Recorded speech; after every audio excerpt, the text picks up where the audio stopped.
So hello everybody, and just like to go through some of the highlights of the 2024 accounting paper here with you today. So in section 1, students had a choice again of question 1 on the preparation of final accounts, or the option of completing two 60-mark questions. Again, as guaranteed this year, students who did question 1 were given two options, and this year that included the limited company and the manufacturing company. Both question 1s were very straightforward and reflected similar questions asked in the past. The trial balance in both contained nothing unusual except for the net discount in question 1A, the usual discount, which relates to discount allowed rather than the usual discount received. So hopefully students noted that. There were 9 standard adjustments in both questions, and the adjustments I think would all have been familiar to students, including damaged and destroyed stock, depreciation, delivery vans, goods and sale or return, patents written off, suspense, VAT, revaluation, rent prepaid, bank account amendments and provisions for amounts due and transfers. The only tricky part requiring students to be careful with the inclusion of the scrap value in the depreciating delivery vans in question 1A and the patents written off commencing in 2021. The 3 optional 60-mark questions consisted of published accounts, farm accounts and depreciation, which were widely anticipated.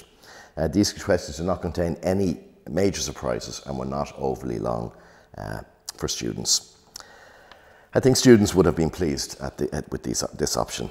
The depreciation question did include installation charges, which might have thrown some students, but has been asked before in different questions. The theory element of the farm accounts was very nice, asking students to consider energy savings in their financial analysis of the proposal to install solar panels. In section 2, students were required to complete 2 questions. The 3 questions in section 2 consisted of interpretation, which have been guaranteed of course, cash flow statements and correction of errors. Again, students may have been expecting most of these and so would have been very pleased.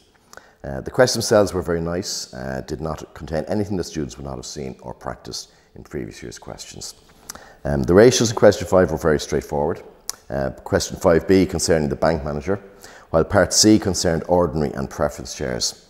And this is a very nice part C, but it would be important that students realise it only carried the standard 10 marks and would not require as detailed an answer had it been asked in part B. Question 6 on cash flow statements was anticipated and was a very good question. Again, the theory element was very straightforward, relating to the benefits of cash flow preparation and the difference between profit and cash. Question 7 on the correction of errors is a very typical question, contained nothing that students would not have come across before in previous questions. Error 3, the only tricky one, may be related to advertising due and rent prepaid, but again, should have been familiar to students from some previous years. Again, the theory very manageable, relating to the error of principle. Finally, in section 3 on management and cost accounting, students were required to attempt 1 question from costing and budgeting.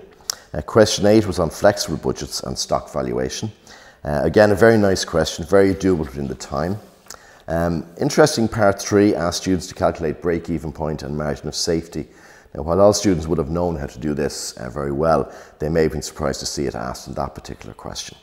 And the theory again was nice about controllable costs.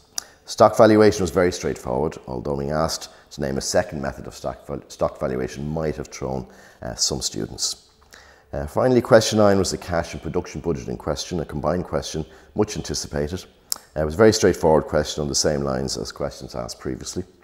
The theory question used the phrase variance analysis, which might have thrown or tested some students. But overall, I think this was a very manageable and doable paper, which have pleased and suited students who have practiced their accounting and passed examination questions over the last number of years.